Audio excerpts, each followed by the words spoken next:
Hey everyone, my name is Kasperanza, and in this video, we're going to be doing another episode on monsters. And this one will be about faces, warnings, and shows, because monsters are essentially faces at the end of the day. It's just a face.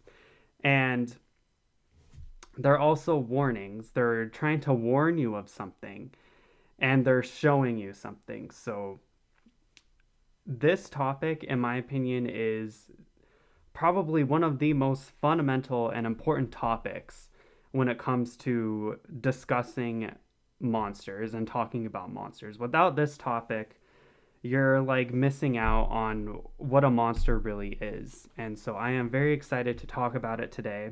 Monsters are essentially faces of the unknown.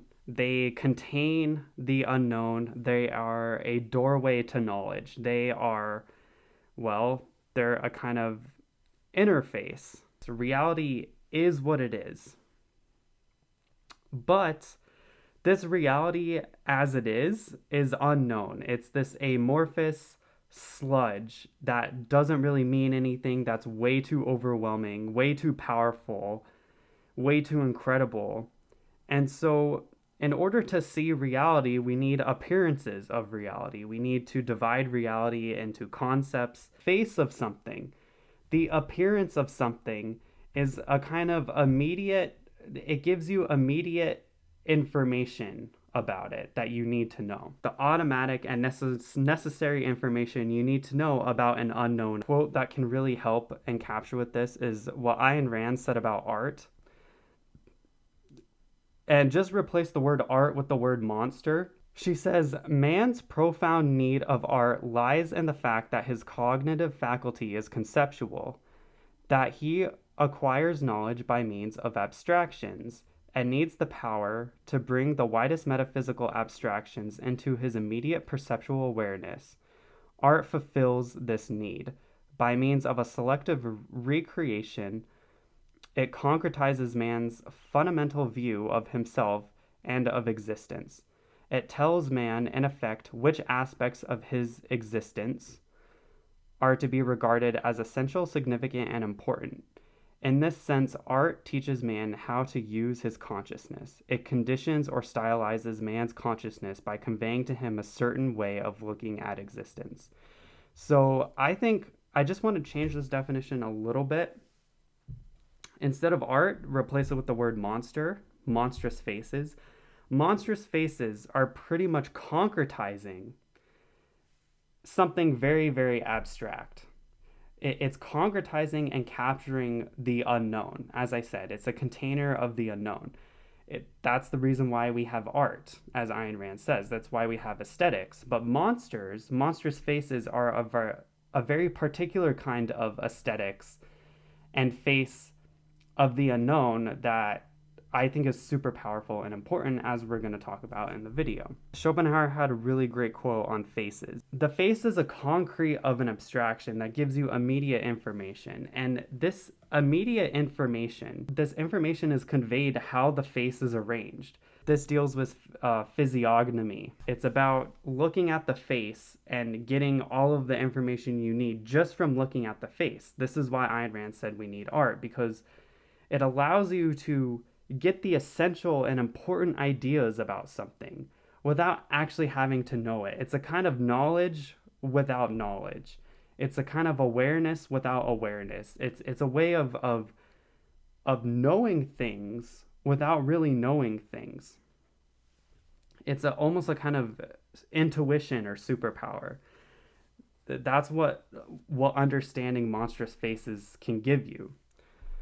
So Schopenhauer says, every human face is a hieroglyphic, but which admits of being deciphered, the alphabet of which we carry about with us already perfected. As a matter of fact, the face of a man gives us a fuller and more interesting information than his tongue, for his face is the compendium of all he will ever say, and it is one record of all thoughts and endeavors. And moreover, the tongue tells the thought of man only, whereas the face expresses the thought of nature itself. And that is worth a tentative observation. So again, as I was saying, just replace what Schopenhauer is saying with a monstrous face. Like the face of something can tell you so much information. It tells you about the nature or the essence of something better than, you know, what it says or what it tells you or what it wants you to think. Like just by looking at the image of something, the appearance of something, it can tell you the essence of it.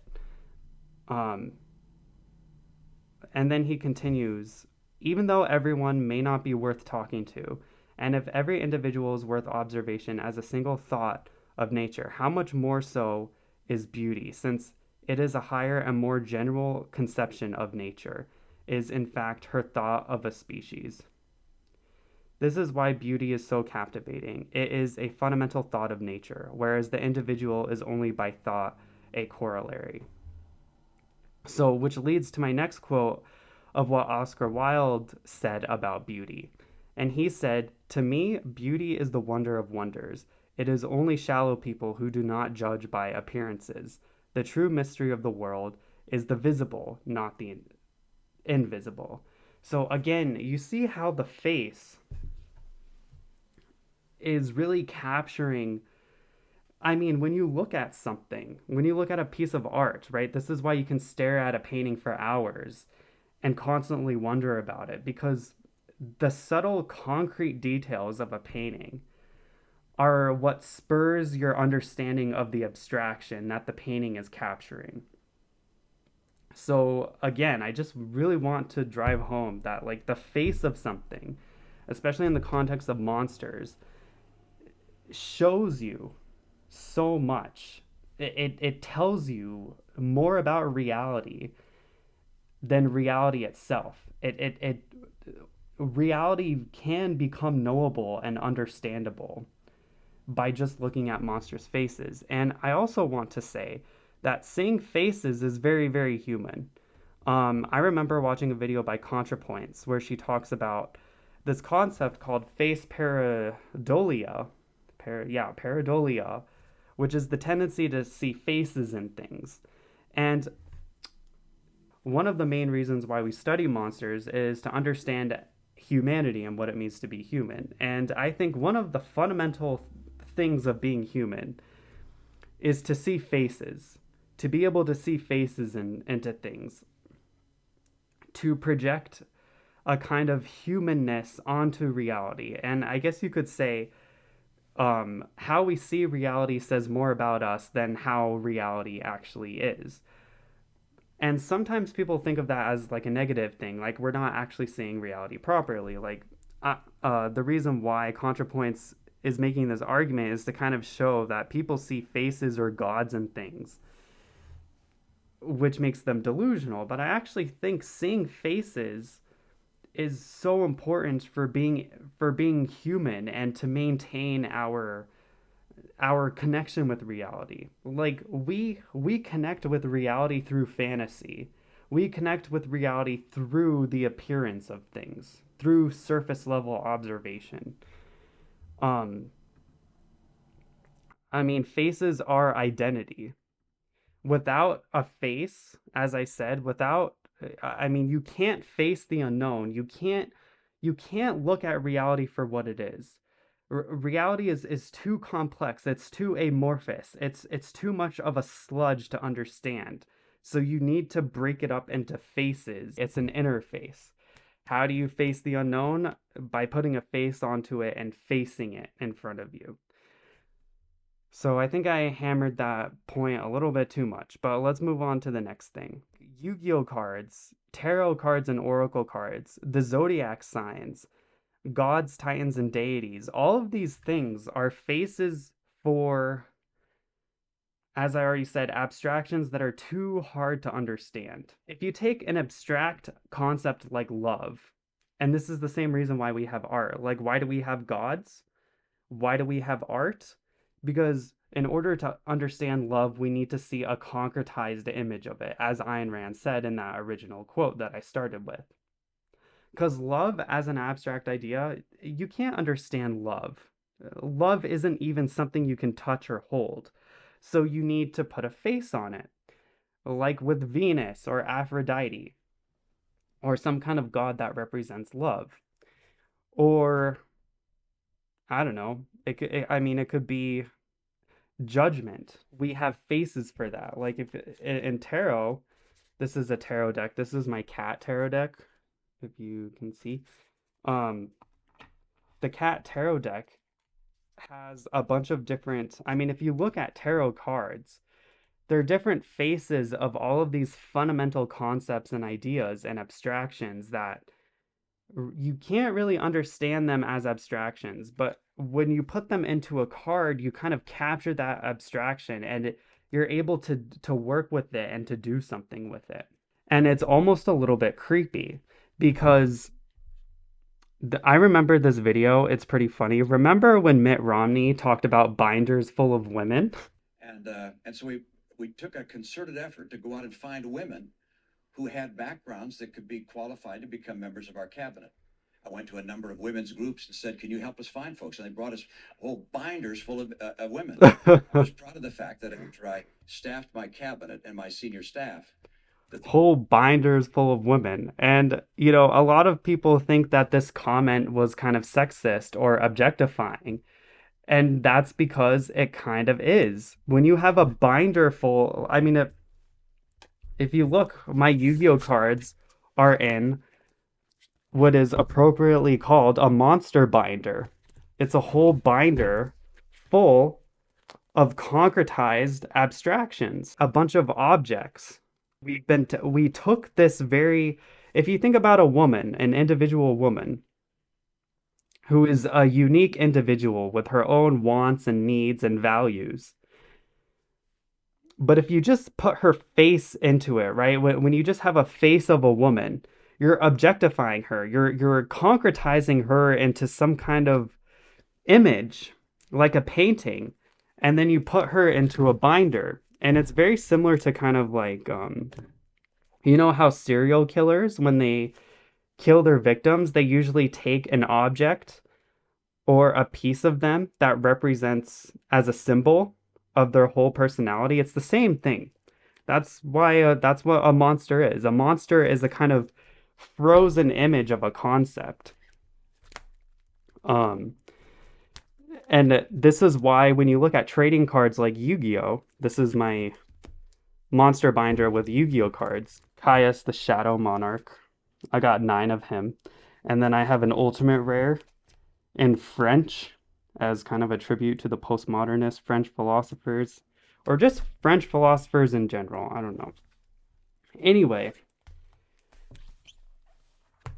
all of these trading card games have different faces that are captured in a card, and each card has its own. It's very interesting how, you know, if you look at the cards, they have their, let's see, I'm trying to show you. They have their attribute. They have a name. They have a text box. They have their type, like this, right? Caius is a, I think I've been pointing to Japanese. You can't read that, but you have the name. You have the level of it. This is level 6. It has 2,400 attack points. You're basically getting all of the essential details that you need to know about an aspect of reality. You're just getting the surface level appearance face of it. All of these trading cards are essentially monster cards. This is Magic the Gathering. Let's see. I have some Pokemon cards. I tried to get into Magic. I didn't really like it. I played a little bit of Pokemon, but not a lot. But it is interesting how when you look at all of these different trading cards, it's of monsters. Pokemon is another word for pocket monsters. Magic the Gathering is like you're a wizard and you're summoning monsters. There's Digimon, which is digital monsters. Um, and Yu-Gi-Oh! Another word for Yu-Gi-Oh! Is dual monsters, which plays into that idea, as I said in my introduction video, how monsters are often dualistic. There's two sides to them. They're good and they're evil. So the tarot cards capture really abstract ideas like justice or judgment. Let me find judgment in here. What does it mean to judge something? How do you really capture that? How do you really understand that? Well, by putting it in a tarot card, you can kind of have control over it. You can kind of make sense of it. In my monster binder, I have a Yu-Gi-Oh card called Judgment Dragon. Right? This is like the Yu-Gi-Oh version of Judgment, and it's so beautiful too. I mean, in many ways, I worship these cards like people worship gods, because they concretize and seem to capture something that I can't fully understand, that has so much power and control over my life. And by worshiping these things, in a sense, I can kind of control it, or to face it and make sense of it. So, and again, with Yu-Gi-Oh, what's really interesting with Yu-Gi-Oh is that it's such a monster game, because, I mean, you play with monsters. They're called dual monsters. They duel with each other. You summon them as if you're a god. You get to play with them and mess around with them. You can play them face down. You can play them face up. And it's interesting how when you look at a card is about, what face is it? Do you get to see the face or not? Because if it's face down, you don't know what you're dealing with. So in Yu-Gi-Oh, you can play monsters face down, and the opponent doesn't know what to do. And when they attack the monster has to be flipped face up, so that we know what to do with it. Like, how much attack points does it have? How much defense points does it have? Does it have an effect that activates? So cards are like the perfect, I mean, they're like mini paintings too. I mean, again, it's so aesthetically beautiful. I mean, I absolutely love Judgment Dragon. I mean, I love my dragons. They're so beautiful. We got Dark Arm Dragon. Anyway, I'm getting off subject. All of these different, like these card games, they capture a plethora of creatures. They concretize all of these different subtle abstractions and nuances of reality that can't be fully understood. And so I think that's one of the reasons why I just love trading card games, because it feels like I get a sense of, like, I feel like I'm seeing reality without really seeing it. I feel like I'm able to play with reality and understand it without really understanding it. And yeah, so we're done with that section. Next, we're going to talk about the origin and the etymology of monsters. I wrote an essay 4 years ago called Demonstrations, and it's a really great essay. I'll link it down below. It's basically what got me into monsters in the first place. And so there's a few main things I want to talk about. So monster comes from the Latin words monstrare, which means to show, and monere, which means to warn. So what does that tell you? It tells you that monsters are warnings and shows. So as I said, not only are they faces, but these faces are here to warn you and to show you something.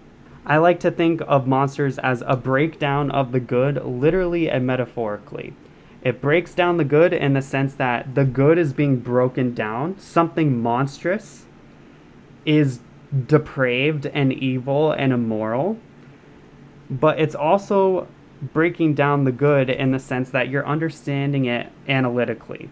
Whenever you see a monster, it can basically tell you how not to act. Like, don't act this way.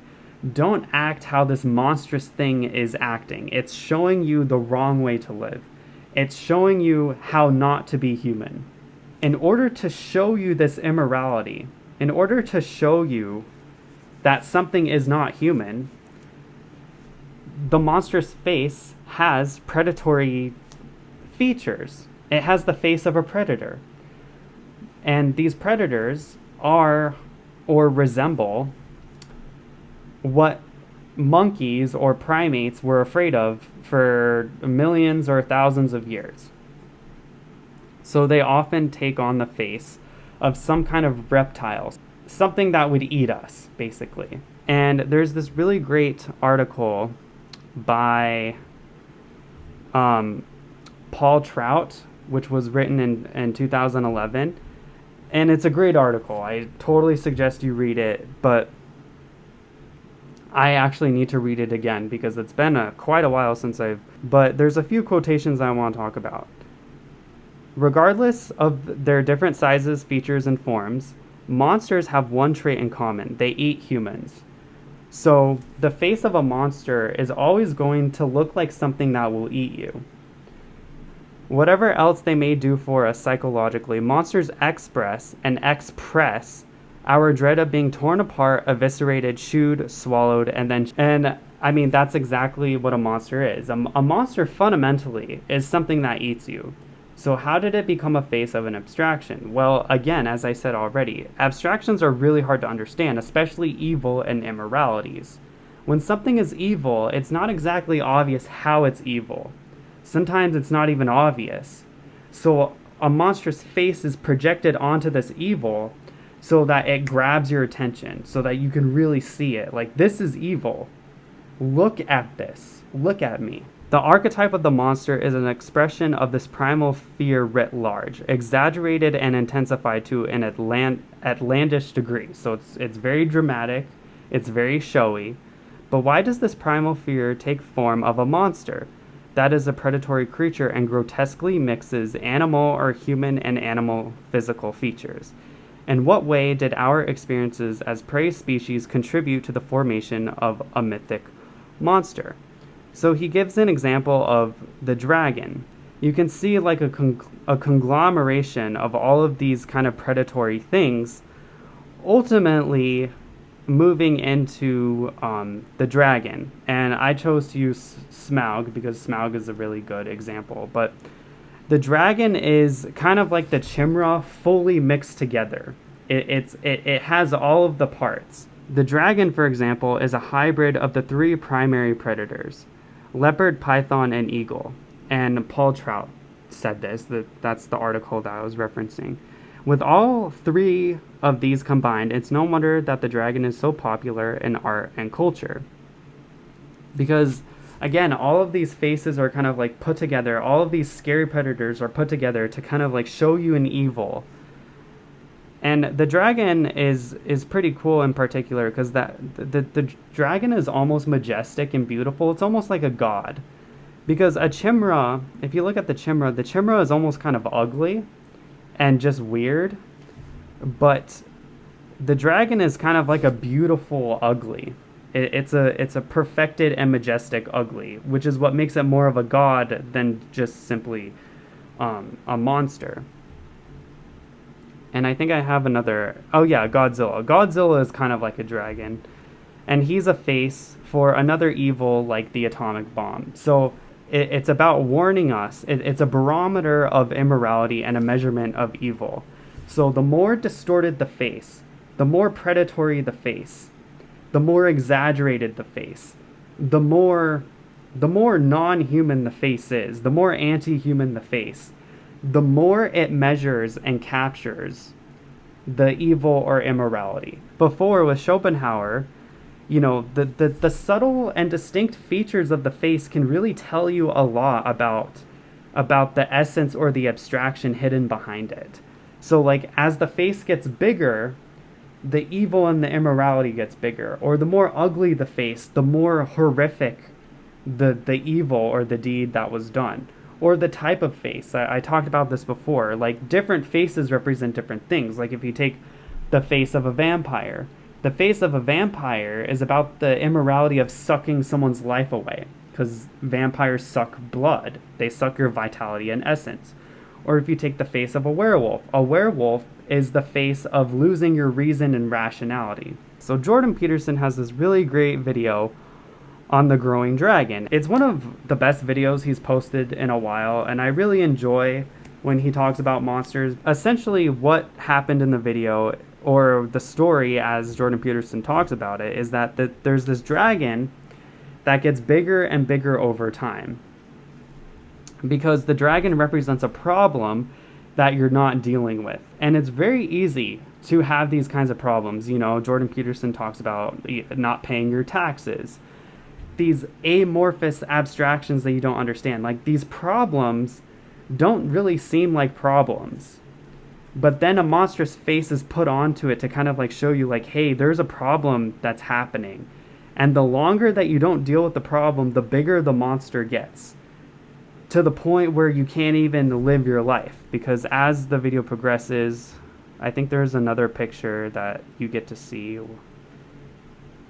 where the dragon like takes up the entire house. Okay, well, I can't find it, but the point is, the dragon represents a problem that you're not dealing with. And the face or the body of the dragon gets so big to warn you and to show you, like, hey, you need to deal with this problem. So that's one example of a monstrous face trying to capture something about reality, especially in evil or in immorality. To the next, Pinocchio and furries, right? Because Jordan Peterson, he loves to talk about Pinocchio, and I'm really, really surprised he didn't connect Pinocchio to furries, because what happens to all of the boys on Pleasure Island, or, you know, all of the hedonists, right? They all turn to animals. They all turn into donkeys. And I'm just surprised that Jordan Peterson hasn't made this connection yet, because it's such a low-hanging fruit that would totally align with what he thinks about furries, right? I mean, I don't really know, but he probably thinks furries are these degenerates who have too much sex and they're just crazy. And it's kind of funny how furries have adopted the monstrous faces of these animals, right? Like, my persona is a dragon. And that monstrous face is there to show you the sexual depravity and degeneracy. Which I just find that to be so funny. And it's also hilarious how a lot of furries, they literally start talking like dogs or like animals, the same way how he starts talking like a donkey. He starts right, he grows a tail and he has ears, and he loses his ability to communicate. And this is for another video. I'm going to do a different video, but one of the really important ways to be human, what does it mean to be human, is to learn how to communicate, to be able to speak, to be able to write, to study the humanities. Because if you lose your ability to communicate, if you lose your ability to speak, not only can you not understand people, but people can't understand you. And you're fated to fighting and violence. You're reduced to violence. Instead of being sophisticated and having laws and civilization, you're reduced to an animal that just fights with other animals. This is why the humanities are so important.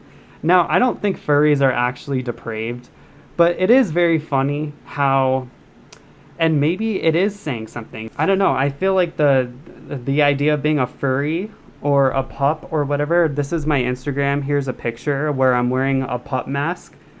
It is really interesting because, like, I'm definitely human underneath, but this kind of monstrous face, like, I've taken on this monstrous face and I've started to act like a donkey on Pleasure Island.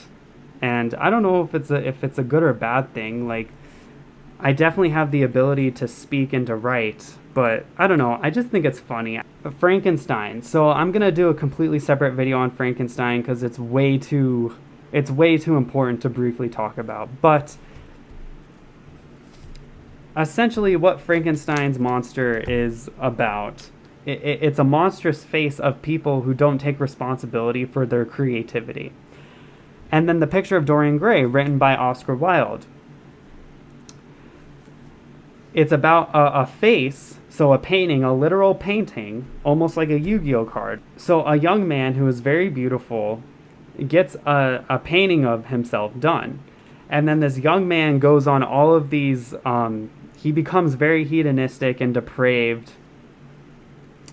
He just does all of these immoral and bad things. And as he does these bad things, the painting gets more and more grotesque and distorted and ugly. and gross. The painting is literally a barometer of Dorian Gray's evil, right? Because he's the young man that goes on all of these evil adventures. It's very interesting how Dorian Gray, very similar to the dragon that Jordan Peterson talks about, Dorian Gray throws the painting into an attic or something so he doesn't have to look at it. So he doesn't have to see his evil. So it's really interesting how we ignore the monsters in front of us, how we pretend like the monsters don't exist. As time goes by, the monsters get more and more ugly and terrifying, which forces us to kind of ignore them even more. So it's really important to, like, as Jordan Peterson said in his video, to kind of like deal with problems as soon as you see them happening, and try to solve problems before they even become problems.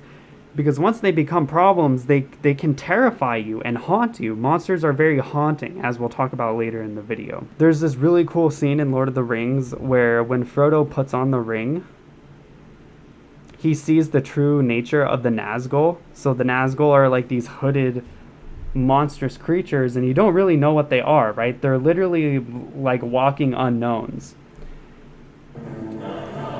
But when Frodo puts on the ring, you get to see their true natures, which is again, it's just really cool. It's such a cool scene in the movie. The Peter Jackson Lord of the Rings they're so good. Yeah. It's just, and I love how like distorted they all are. Like look how distorted, and you get to really see the evil for what it is.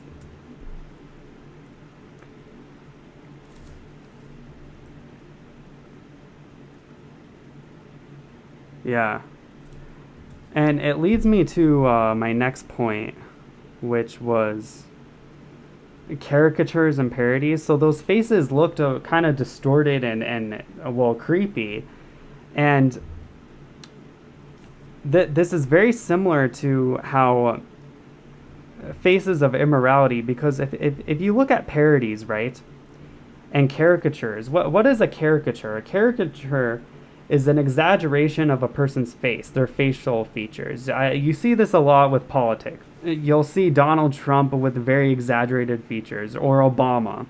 And these caricatures and these parodies, they're exaggerated to show you. This is monsters without even knowing that they're monsters. Parodies and caricatures are monsters, even though they don't seem like it, but they have the exact same effect. These faces are exaggerated in these subtle details to really kind of capture the evil and the immorality of these people and their wrongdoing. Again, this is why political figures are caricatured all the time, because political figures are often the most evil people on the planet and do horrible things. And it's just interesting how, like, if you look at Saturn, which is the planet that rules over it's the last planet that can be seen from the naked eye. And Saturn is a very serious planet. But it also has a lot to do with humor and being clownish, because from Saturn you get satire and satanic. And I like to think of parodies and caricatures, again, monsters, as kind of like the adversary or Satan, or like kind of the opposite of the good. This represents the good, but Satan is kind of contrasting it to show you this is evil. This is what evil looks like. Pay attention to me. And it's very showy. I have more examples like Meat Canyon. The thing about satire and this kind of humor, I mean, it's very monstrous. And it's so monstrous and grotesque that it's actually just ugly. Like I can't even really watch it. I mean, the problem with South Park and this kind of satire is that I'm just looking at something that's just ugly. That it's so ugly that it almost distorts. I mean, it doesn't even capture the immorality in a lot of ways. Like it's almost like, and that's the thing about monsters as well. Like they're measurements of evil, but you need to be really careful about monstrous faces and monstrous things, because people accuse each other of monsters, and they create these exaggerations that are just not true.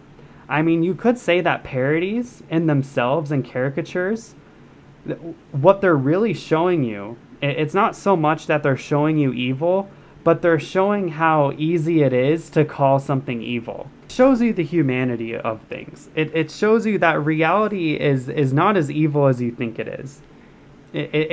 People are much more gray and nuanced, and the reality is actually pretty beautiful in a lot of ways. Satire shows you the beauty of the world. So, which is kind of funny to me because, again, satire and parody is there to exaggerate things to show you the evil of something. But to me, when I look at satire and parody, it shows me the beauty of reality as it is. That even an immoral person, even a bad person, there's some beauty in this bad person when you contrast it with the satirical version of them. Oh yeah, Andrew Tate. I mean, Andrew Tate is a caricature of masculinity. He's basically showing you just how, by acting so masculine, he makes a joke out of himself. He's a clown of himself. He parodies himself. And in many ways, he shows you how to be a real man. Crazy masculinity shows you that actually real men don't act like this. Real men don't have this macho, this isn't how a real man is, which I think is really funny. I mean, sometimes when people act so monstrous and evil, their very existence shows you how not to act. Like their very own existence forces you to balance out their existence with a kind of goodness of your own. That like, oh, Andrew Tate thinks being a man is having big muscles and stuff. Well, actually, being a real man is about being compassionate and being intelligent. So if you really think about it, gargoyles are like the monster version of parodies and caricatures. Jonathan Pageau has talked about gargoyles, and gargoyles, right, because they're the outside of the church. It's that same idea that the church is the core and the goodness. And gargoyles are these, here's a bunch of gargoyles that I pulled up. Gargoyles are these kinds of, right, they're outside of the church. They're these monstrous faces. They're literally just monstrous faces that show you all of the evil and immoralities and all of the different colors and the shades. There's all kinds of gargoyles. It's very interesting how, like, if you look at the church or God, I feel like you get one image or one idea of the good. It's kind of this idea how, like, 2 + 2 = 4, and it only equals 4. There's only one right answer. 2 + 2 = 4. But there's so many wrong answers. 2 + 2 does not equal 5. It does not equal 6, 7, 8, 9, 10. And every single gargoyle, all of these different faces show you all of the different ways you can go wrong. All of the different evils and depravities and the monstrosities that exist in the world. And each face kind of shows you, and it's almost goofy or funny. Again, they're caricatures and parodies of actual people. In my opinion, I actually really enjoy gargoyles. I think they're fascinating. They're like wonders of all wonders. This is why monstrous faces, I mean, it's very similar to looking at Yu-Gi-Oh cards. I just feel like I get such a deep, rich understanding of life when I look into the face of a gargoyle, much more so than thinking about God or Jesus, or like looking at something truly depraved is so interesting, and it's so enlightening, so ironically. There's also another scene in Lord of the Rings. I don't know why I'm referring to Lord of the Rings, but it's just a really great series. But you see, like, I love these gargoyle statues when Frodo, Sam, and Smeagol are going to go into Mordor or through Shelob's lair. Just before that, they pass by Minas Morgul. I mean, they really captured the evil and the depravity of the Witch King and Minas Morgul, but they're also so cool, and and if you just look, they have like these distorted faces, just these, like, you don't even know what their facial expression is. And it's really interesting too how it kind of goes back to what Schopenhauer said about how the face is a hieroglyph of a person's nature, but how people wear their face, that's a weird term, but people wear their faces, And if you look at a lot of people, their faces weigh so heavily in these exaggerated forms. You can kind of just see, like, because when I think about gargoyles and monsters, they capture all of the colors and shades of pain. That's a reference to a song that I like, but and the shades of misery and pain and suffering. Gargoyles show you what life is about in a weird way. Like all of the drama, all of the distortions, all of the how wrong everything is, and these very magical, imaginative ways. And it's just so, again, when you look at gargoyles, they look like they're in pain. They look like they're in so much suffering. There's this tension, this heavy, like, look at how, like, their tongue is just sticking out, and their brow is furrowed or weighing so heavily on their face. Like, their face is so distorted and exaggerated in this very uncomfortable way. And it's really interesting to look at these faces. It's very similar to when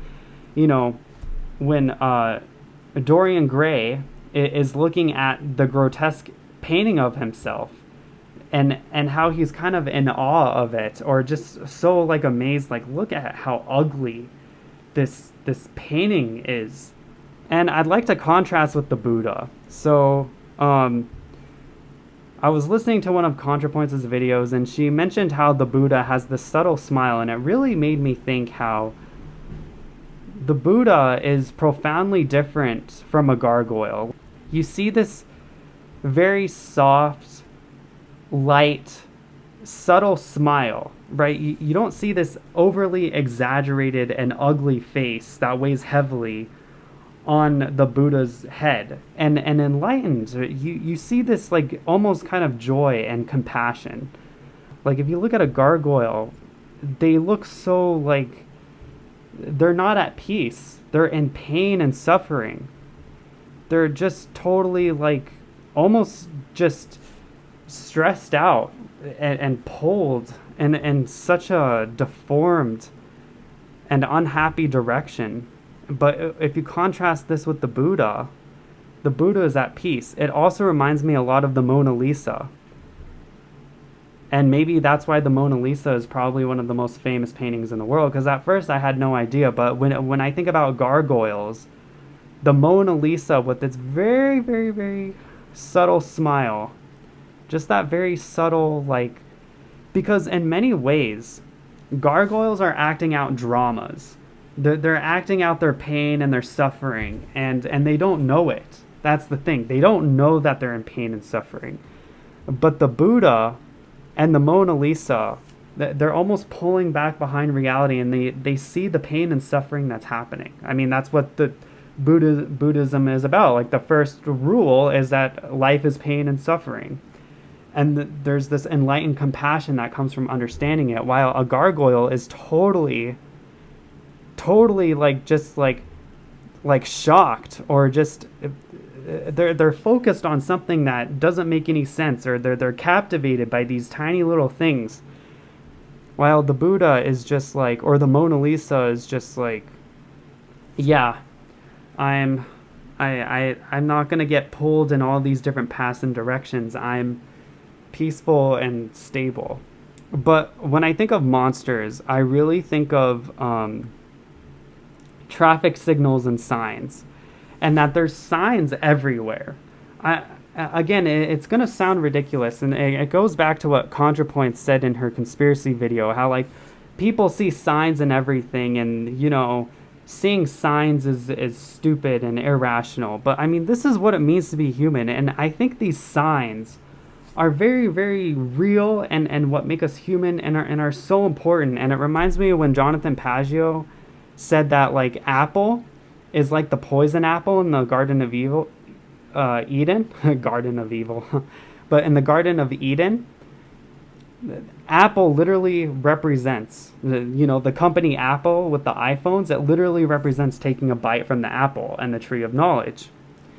And I think signs like this are all around us. You see it all the time in popular culture and media, almost to a ridiculous degree. It's almost like God, or You're always getting signs. You're always being shown what not to do. And it's very similar to traffic signals and signs. Like, signs, there's so many different, like, what is a sign? You're holding up a sign. A sign, like you see a sign in the sky, or like a zodiac sign. You're getting all of these signs and all of these labels and names for signs. And this is why not only are we getting a bunch of signs in our culture, like Apple and the Garden of Eden, but even the names of things. You can learn so much about, like, the names and labels of ideas and concepts in our language tells you so much about reality. This, I mean, even when I looked at the etymology of monster, which means to show and to warn, it led me to this whole episode, being able to talk about all of this stuff just by looking at the name of monster and where it came from. I mean, you can tell so much about a person's name, that when people call themselves something, or when they're named something, like, I have this theory, I know it sounds kind of crazy, but people act out their names. People, in a lot of ways, end up acting out what they're being called without even knowing it. That, I mean, if you even take my name, Kasperanza, I kind of I didn't really think deeply about it. I mean, I only chose it because I really like the word Esperanza in Spanish. But it's amazing how even I didn't realize just how much I conformed to that name without even realizing it. It's names tell you so much about things and people and our language. Like, you see the signs all around you. You're constantly being given information of how to act and how to live. I mean, signs are carving up reality. Again, a reality is this amorphous sludge. But it's very similar to pumpkin carving or a jack-o'-lantern. I mean, and this happens during Halloween. And when you have a pumpkin, what do? You carve a face into it. And then you put some fire in it to lighten you. And then these jack-o'-lanterns are used to kind of guide you, to guide your way forward. They're there to show you. It's like enlightenment. And it reminds me of another scene in Lord of the Rings, the Dead Marshes. I love Sam is just like, there are dead things, dead faces in the water, dead faces. And it's so interesting how there's fire. And Smeagol says, don't follow the lights. There are dead things, dead faces in the water. Yeah, it's so creepy. And I just feel like this scene captures what I'm talking about. I don't know if I really have much to say about it, but just the idea of don't follow the lights, there are dead faces in the water, and how these faces look like phantoms or ghosts, which I'll get into later because I'm not done, but I'm done talking. I still have quite a bit. And I think it's because, again, monsters are there to show reality. And if you look at the word demonstration, the word demon is in it. And if you look at demonstrators and protesters, I think I have a tab on them. Yeah. I think it's fascinating that demonstrators, the word demon is in it, and these are the kinds of people who hold up signs, right? They're holding up signs, and I mean, they're demons, they're warnings, they're monsters that are warning you of something. Because what are demonstrators? They stand or sit in the middle of the road like a traffic light. They're traffic signs, traffic signals. They literally hold up signs. I think of demonstrators as a perversion of fire or the Enlightenment. They're also very angry and spiteful people. They're like gargoyles. A lot of them have blue or red hair, or they're these distorted. They're very angry. They're holding these angry faces a lot of the time. They remind me of zombies because you just see a bunch of signs. You just see a bunch of angry people. You don't really see their humanity, and they're fighting for some kind of cause that is arbitrary. And again, they're warnings of often climate change or Gaza or the Ukraine war, that kind of thing. They are like the dragon that Jordan Peterson talks about, where it gets so big and so distorted because it's trying to get your attention. So now here's the thing. I hate demonstrators and protesters. I think they're the worst people. I think they're self-righteous and they virtue signal. They virtue signal. That says a lot, right? Some which signal and sign, they're monsters because they're showing their morality. You're supposed to be a good person without really showing anyone. If you have to show that you're a good person, if you have to put on a show, if you have to put on this big demonstration, you're a monster. You're not a good person. But anyway, climate change is happening. It's going to really hurt humanity. But how do we deal with that? Who pays attention to that? It's so abstract. It's so big. It's such a huge problem that in order to get us to pay attention to it, because we otherwise wouldn't, people start rioting in the streets, right? They hold up pitchforks. They're the woke moralists, right? They're woke. They're enlightened, you could say. Jordan Peterson has said that. But they're warning you of something, whether you like it or not. Especially, like, they sit or stand in the middle of the road like a traffic light. I mean, they're like traffic signals. Instead of following the traffic lights, follow and listen to me. I'm also a traffic light. I'm also a signal. Look at my sign. So I just think that's really interesting. Again, when you see a lot of gargoyles and monstrous faces, it means like something is really, really wrong. It means there's a lot of evil and immorality that's taking place. It's interesting how a lot of leftists dye their hair colors because they're trying to get your attention. You can't get someone's attention with the color black or white or beige, but you can with red. You can with blue or green. That really grabs your attention because they're unnatural perversions of reality. Right? People don't have green or red hair. So, and if you don't know who Big Red is feminist. And you could say she's a warning or a demonstration of the evil of patriarchy. Kind of like how Frankenstein's monster is the monstrous face of someone who is a bad creator. Angry feminists are they're the monstrous face of what men have done to women all of these for the past hundreds of and maybe thousands of years. Women have been mistreated, and so you get this monstrous woman. We have monstrous women nowadays. And yeah, so she's just swearing. She almost has like a big head. Her head is too big for her body. Just this very shocking, in your face, right? When people use that term, in your face, monsters are very much in your face, because with monsters, you face them and you fight them. Like it's almost like you have to fight them because they really want to grab your attention. It's important when you feel fear. I think I already talked about this, but when you feel really pulled to do something, and when you see something really angry and in your face, like a feminist or some other monster or whatever, you really need to ask yourself, okay, like, is this really evil? Where did this come from? Like, start asking questions and to be curious. I mean, when I see these kinds of feminists, I see people who are hurt and are lost.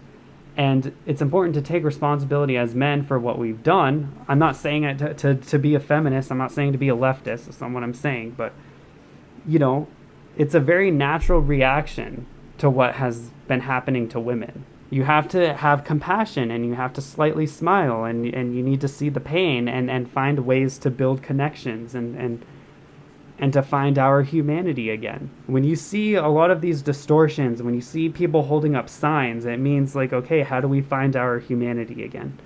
And then I want to talk about the future, Derrida, and hauntology. And one of these unknowns is the future. And I think I'm gonna have to do a different video of Derrida and hauntology, because it's a very tricky subject, and there's a lot that goes into it. But it has to do with this idea that our reality is haunted all the time. We're constantly dealing with ghosts and hauntings of ghosts. And the reason why is because, well, think about what it means to be human. You're constantly thinking about the past and the future. I mean, not constantly, But the present, like for a human being, human beings can't just live in the moment. We're not animals. We're not animals that just live our lives. We're always thinking about the future. We're always thinking about what could be. We're always making plans and goals. But the thing is, the future doesn't actually exist. The future is also an unknown. It's a dark, scary place. And so in order to think about the future, we have to project a monstrous face onto it.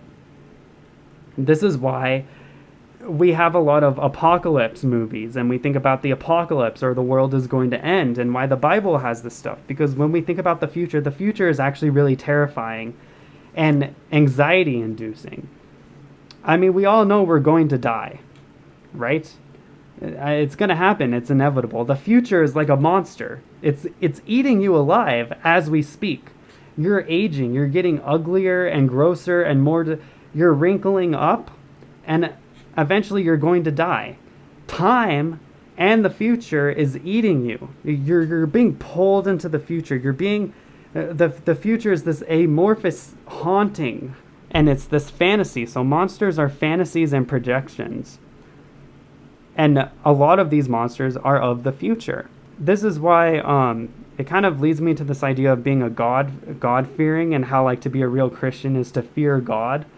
And it brings me into a lot of like epistemology, knowledge, ignorance, curiosity, courage, pride, humility, like all of that. If you're someone who thinks about the future and you fear for the future, you're preparing for the future. It's very similar to what Jordan Peterson talks about. Like you need to make sacrifices. Making sacrifices is very similar to worshiping God. And so to be enlightened, to be a moral man, a man of morality, to be someone who is aware of all of the things that could go wrong. A really good example is the Terminator. I already have a video about this. I'll link it down in the description. But the Terminator is the perfect monstrous face because it's literally of the future. Like even in the movie, it's of the future. But the monster itself is a projection of the future, and it's of the apocalypse. It's of the inevitable apocalypse. And it has a lot to do with Derrida and hauntology, and what Mark Fisher said about lost futures and the canceling of the future. Because if you think about the future, like Mark Fisher seems to think that the canceling of the future is a bad thing, but in my opinion, I think it's a good thing. Because the future, in my opinion, is always negative or scary, but when you cancel the future, you're eliminating all of the negative possibilities that could happen. I see it as like you're on the right path forward. You're on the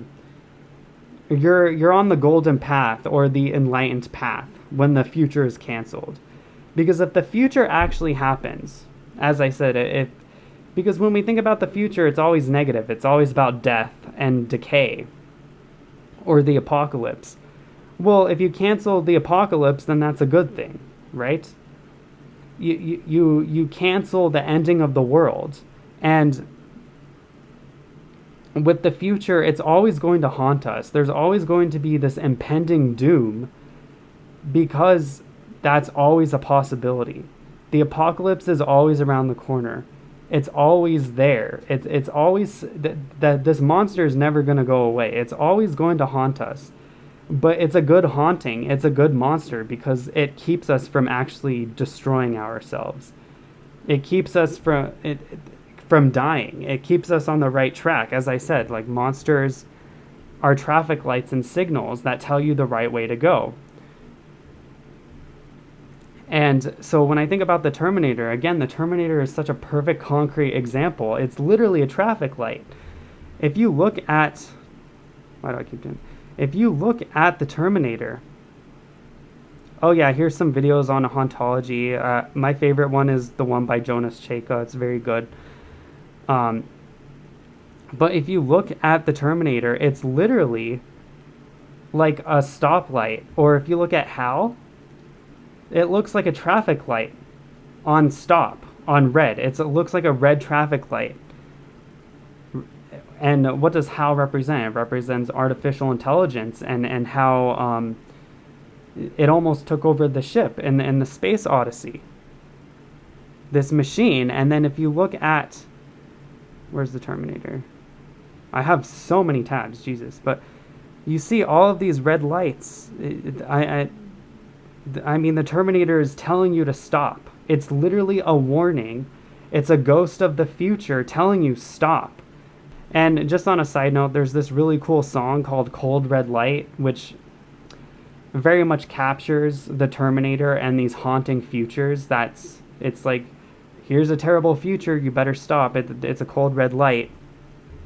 And if you look at the lyrics, there's one lyric where, yeah, there's a cold red light and a cynical future. And this whole album, Volatile Times, interesting how IMX calls his album Volatile Times. I don't know, I love this album. It's a very haunting album. Every song on the album is haunting and creepy. And there's even a song, Ghosts of Utopia. Utopia is a place that doesn't exist. That's what it really means, even though we think of it as a perfect place. The perfect place doesn't actually exist. And it makes sense. Like, when you believe in God and you believe in heaven, it's like you believe in a place that doesn't exist. But God, in many ways, when you believe in God, when you fear God at the Holy Ghost, it's guiding you towards heaven. It's guiding you. I mean, you're never going to get there. It's a future that will never come. I mean, Christians are very future. So it's weird to think how conservatives and Christians are like conservative, but I feel like these people think the most about the future just by the nature of how spirits are. Spirits are of the past, but I also feel like they're more, if anything, of the future. As I said earlier, how gargoyles represent all of the colors and shades of pain, of suffering, and getting things wrong, of how 2 + 2 = 5, 6, 7, and 8, anything but 4. The future is the same way. There's all these different horrible possibilities of the future, all of the wrong ways that things can go. And there's only really one right way to go.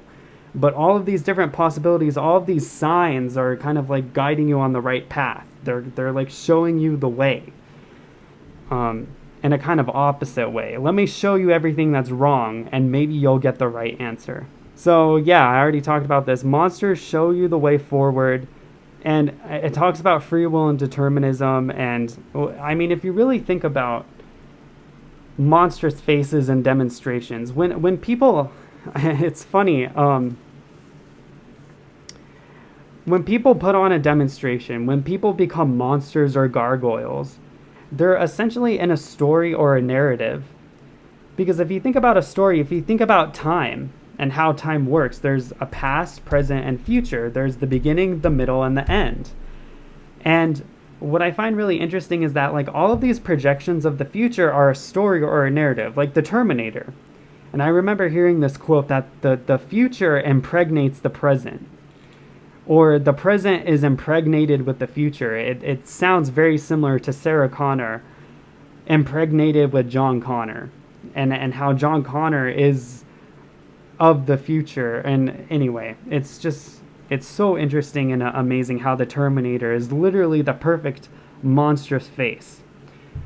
I mean, it's the perfect monstrous face. I mean, besides the dragon, the Terminator comes very, very close. And it's in all of its monstrosities. It's the perfect monster. But as I was saying, if you think about, you know, if you want to have free will, if you really want to be someone who is free, you can't live in a story or a narrative. And this is good. This is why it's good that we have lost futures. And I'm not really sure if Mark Fisher is making this point, but when I learn about hauntology and stuff, people seem to see it as like a negative thing, or like the future is lost, or all of these possibilities are gone. But I think of it as like you're limiting all of the bad possibilities. All of the stories have been played out. All of the stories are dead. Literally, and like they're ghosts, because ghosts are dead, they're not really living, but all of the stories are kind of faded away, and you're left with like what's true. Because again, as a story has a beginning, middle, and end, and there needs to be a chain of events that make the story consistent.